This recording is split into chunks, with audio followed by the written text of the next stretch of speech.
It's about 8 o'clock AM. Naples is already busy outside on my balcony, and today we head to Pompeii.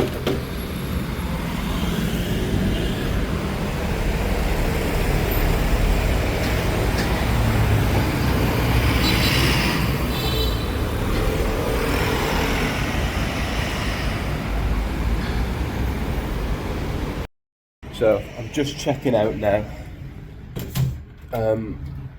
Whilst I go to Pompeii, they're letting me leave my bag here, which is good, and heading to the train station, to the main train station, Napoli Central, and then from there there's an easy train you can get to Pompeii. It doesn't take too long, about half an hour or so I believe, maybe a bit longer. But yeah, once we're there, obviously I'll be vlogging a lot of Pompeii. I'm really excited for this, one of the highlights of the trip, and yeah, see you there. On the subject of there not being too many tourists here, if you are only an English speaker, the English here is generally pretty good. You can get by. I try and communicate in Italian where I can. My Italian's semi-decent, so I've been speaking Italian since I've been here, but I've seen a couple of British people, and don't get me wrong, I hardly look Italian, do I? So some people instinctively try and talk to me in English.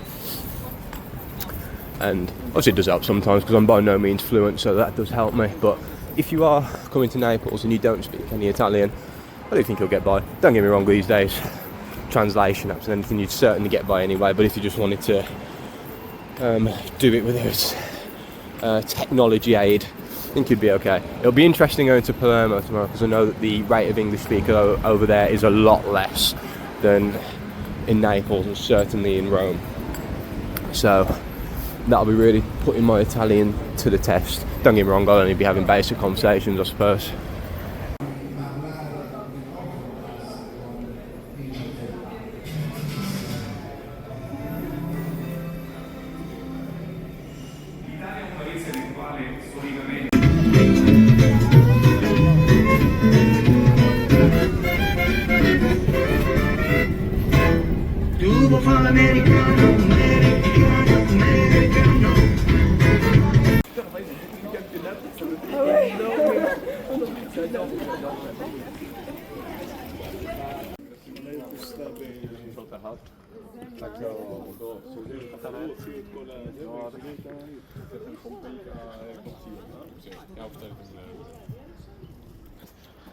Brave little cat.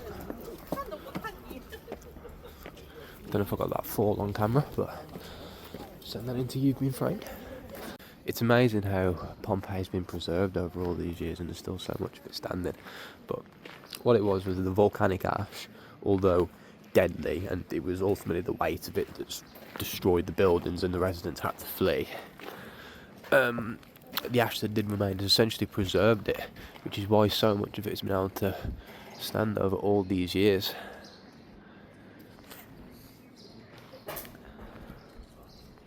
Just amazing.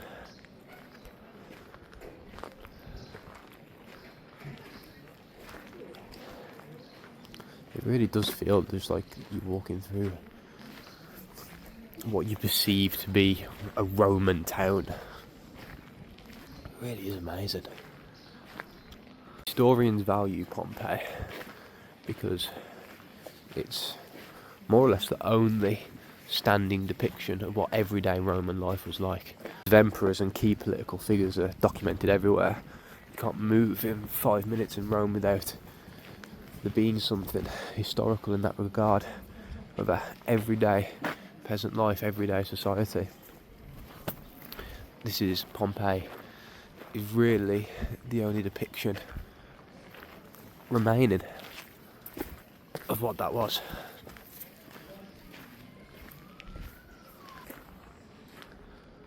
So this was the Basilica, and contrary to belief, it wasn't necessarily a religious building. It was more the equivalent of a town hall for proceedings, for meetings, to pass laws. So more just a general building on how to run society, rather than a temple, despite how it looks. This place, the Palestra di Luvenus, translates roughly to training facility of the youth, I believe. And you can't get into it, but it was essentially a training camp, a gym, specifically for young men, and more specifically for young men of wealthier families, but just for general physical fitness, military training. That facility there was used. Over there, the Foro Triangoli, or the Forum Triangle. In there, even though, and it sort of shows the Greek origins and the Greek roots that Pompeii had, there was a temple dedicated to Hercules. It's worth saying as well that you can see that everywhere has a number. So that's number, it's either 30 or 50, I can't see from here. You can get audio guides when you come. They're offered outside. And I've seen a few big groups walking around. You can say Pompeii is not too busy because of the time of year that I've came, which is nice. But they're still offering the tour guides if you want them. Found that you can just get a map as well. I think you can pay on the door for a map.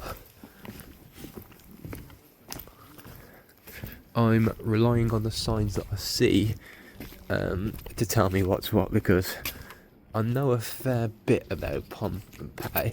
I don't know the exact layout, but when I see what a certain part of the area is called, I can recall the historical context of it. Well, most things anyway.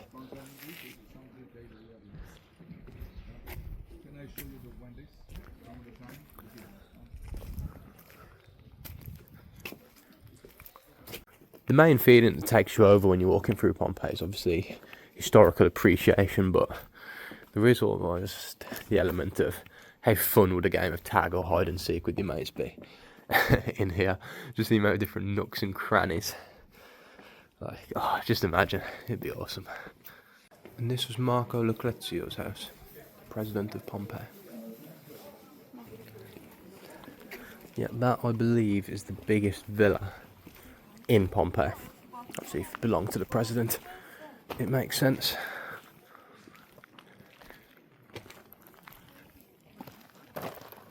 Now we're in the large central thermal baths. Pompeii was really ahead of its time with water innovation, both drinking and sewage systems. A lot of Italy were getting ill from drinking water, but Pompeii were really, really ahead of the time with filtering drinking water. And evidently, they were able to get a nice big thermal bath smack bang in the middle of the city as well.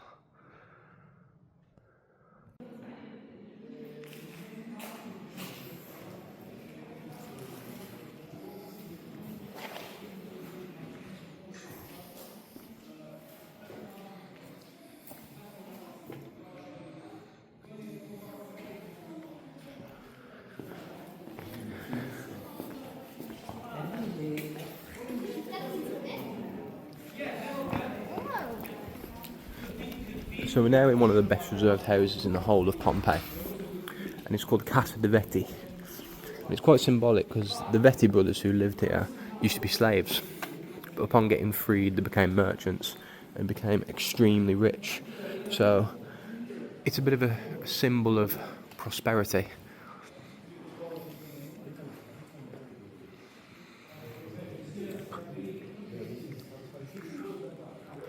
And it is beautiful.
Comment en italien le poète tragique? Poète tragico.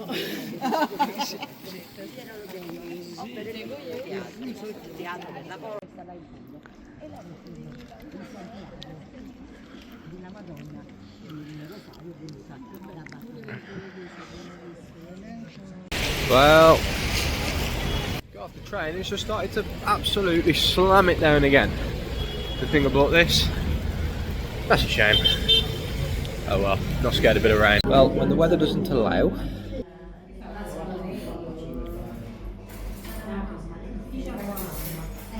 why not?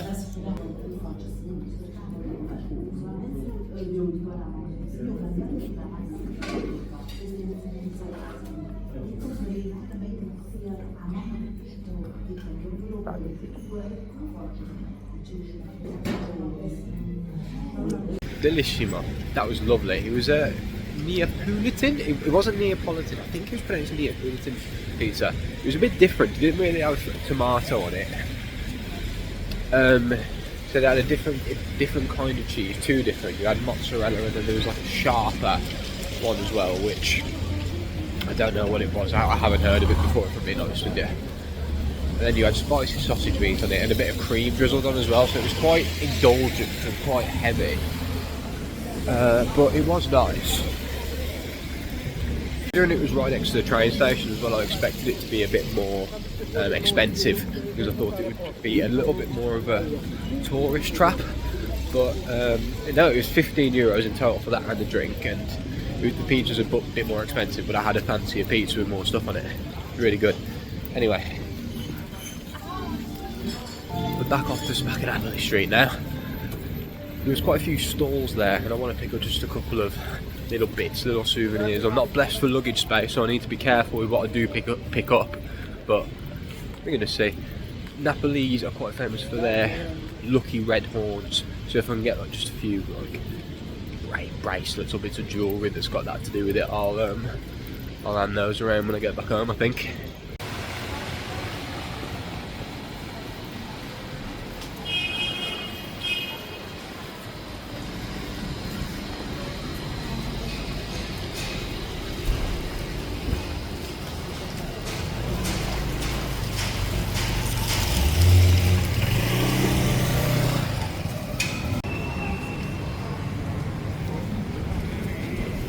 Still chucking it down of rain, just to get a little something to eat before I board the ferry. I've come back to a bar next to the one that I was at yesterday, so along the seafront. Got myself a large beer for €8. Nice and crisp, like a lager. I ordered a Caesar salad. I couldn't justify another pizza, and after that I'm going walking over to the ferry.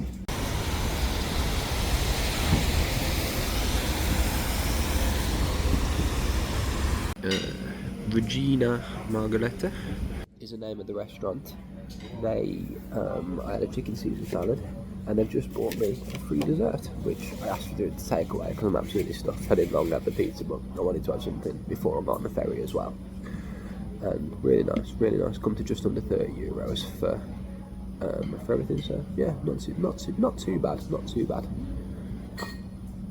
Just walking to the ferry now. I thought I'd make a break for it while the rain stopped, trying to avoid getting wet. Yeah, what a sweet bunch of guys in there. They're giving me a free dessert on the back of me speaking a little bit of Italian to them. And they told me that not many English know Italian like that, and they appreciated it. But I mean, really didn't have to go through that. So any English learning, just learn the basic phrases, and just so you can get by. It pays off.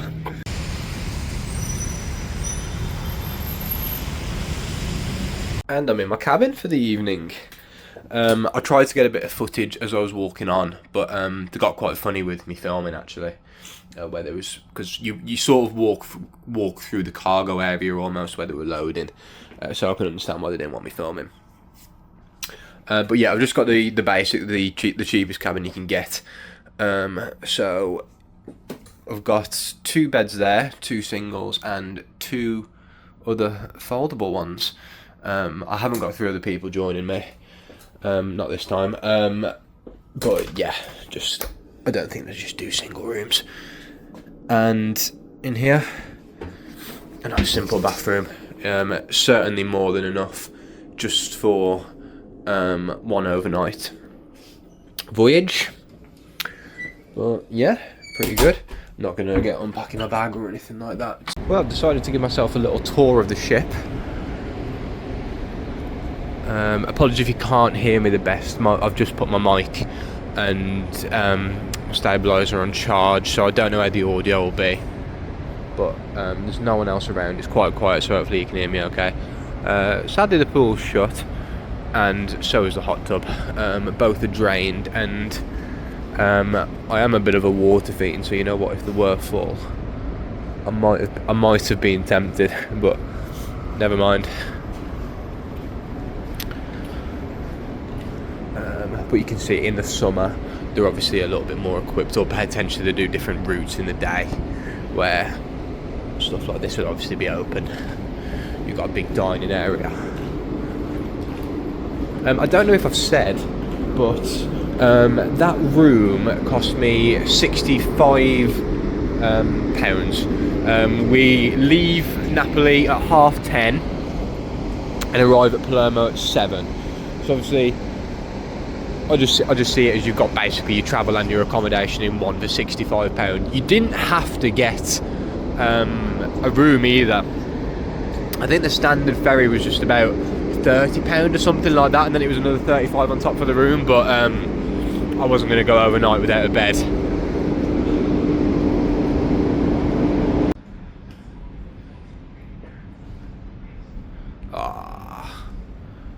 What a result this is. Then go and get a bottle of beer, watch the game, go out onto the deck as we leave the port, then go to bed. This is turning out to be a wonderful evening. 1-0 Chelsea.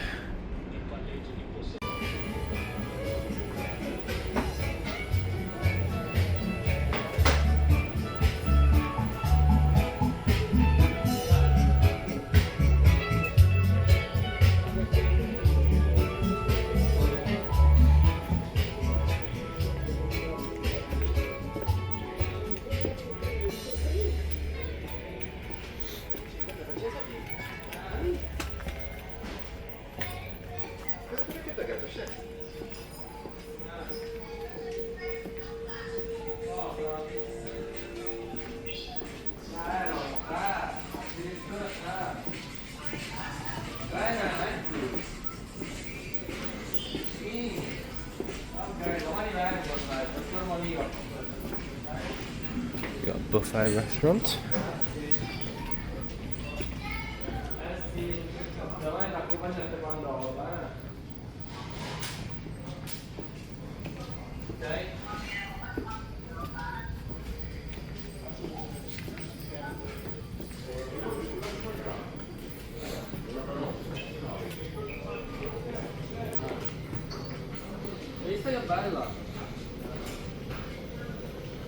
Ok, andate a letto.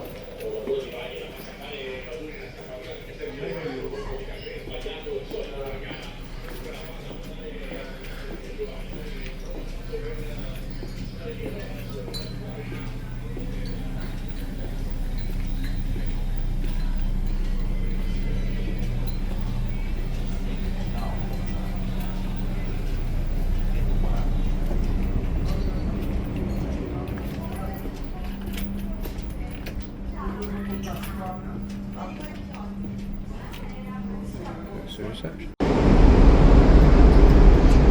Away we go.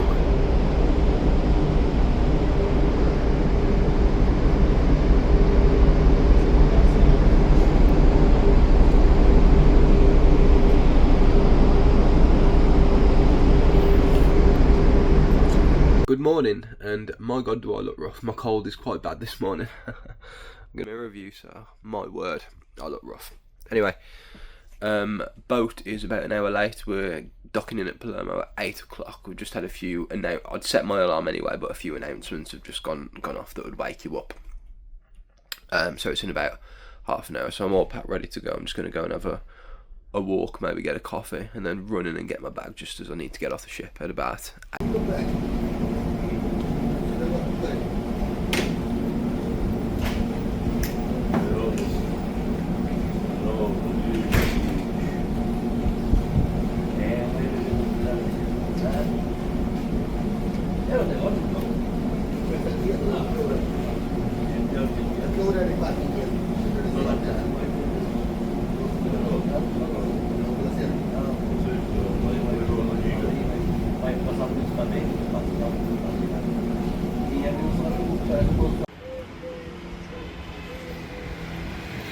So, here we are in Palermo. First impressions is it's a really gritty and raw kind of place. And quite frankly, a little bit dirty after getting off. But I have only explored the port area so far. I've only been off the ship 10 minutes. I'm just heading to the area in which my B&B is now. It'll be too early to check in, but I could do with another coffee. Oh, surprise, surprise.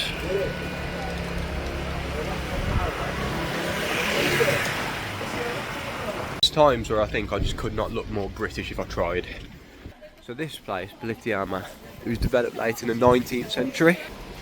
Yeah, it was developed a little bit later than other areas of Palermo to be, one, a little bit more traditional than other parts of Palermo, and a little bit more wealthy and upmarket. It'll be an interesting contrast. I've not been into the centre of Palermo yet, but when I do get there, about how much it differs, because Palermo has had a lot of different cultures sort of built on top of one another. Like, the golden age of Palermo is obviously during an Arab reign, so I think a lot of the streets are quite reminiscent of like towns you get in, say, Morocco or parts of Africa and stuff like that, or in Asia. So that'll be interesting. Whereas this is a little bit more of a traditional Mediterranean port town where we are now. Obviously the port is only about a 5-minute walk that way to my left. We've just come a little bit further up from that, and it's quite a bit tidier in this region than it was by the port. The first thing that hit me, unfortunately, when I got off, was how sort of litter-ridden and dirty it was. So it's quite interesting.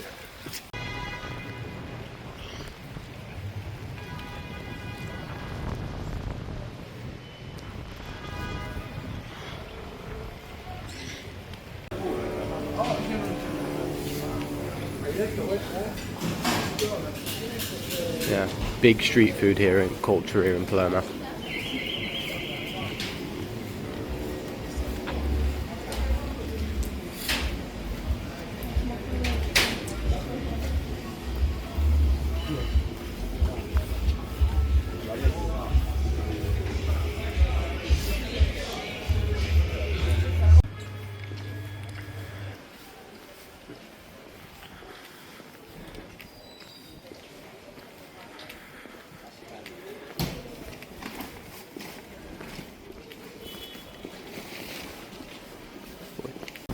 Looking at the Palazzo Abentelis.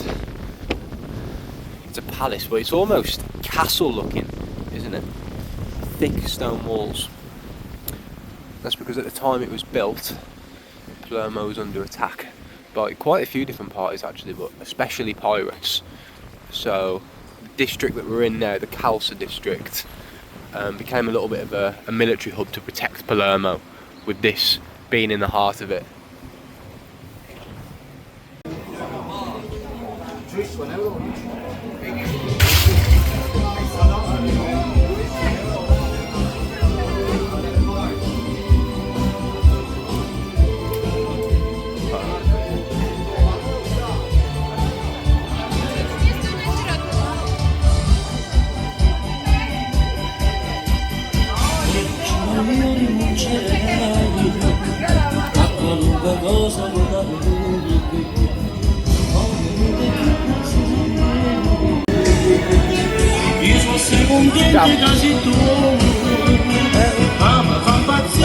Un arancino?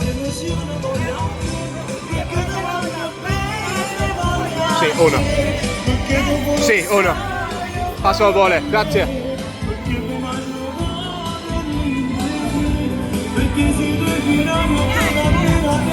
Sì, grazie.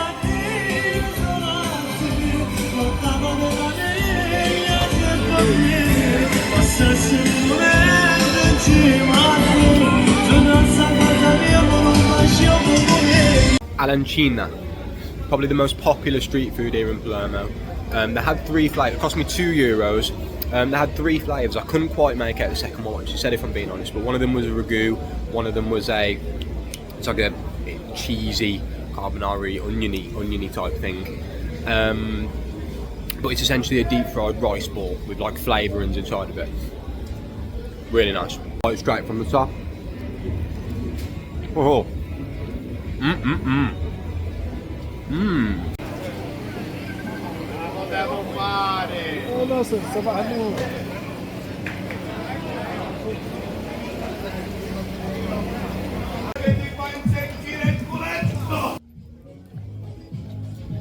I'm now in B&B, and in truth I've been here a while.